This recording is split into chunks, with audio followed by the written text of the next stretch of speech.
பெண்ணே, உன் உதடுகள் இரண்டும் பிரித்து வைத்த ஆரஞ்சு சுளையா?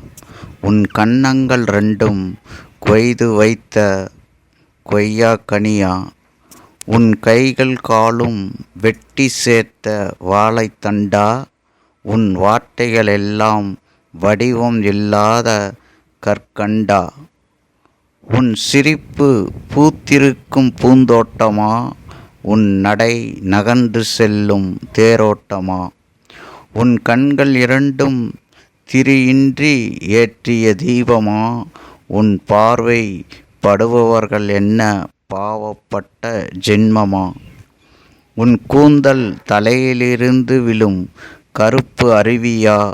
உன் இமைகள் ஒற்றைச் சிறகு முளைத்த சிட்டுக்குருவியா? உனக்கு இருப்பது காது மடல்களா, இல்லை கம்பன் வர்ணித்த எழுதிய கவிதை மடல்களா? உன் தேகத்தில் இருக்கும் கழுத்தழகா, இல்லை என் தமிழில் இருக்கும் லகர எழுத்தழகா? சொல்லில் சொல்ல முடியாதவள் நீயோ, என் தமிழ் சொல்லுக்குள்ளும் அடங்காதவள் நீயோ? இவன் கவிதை ரசிகன் குமரேசன்.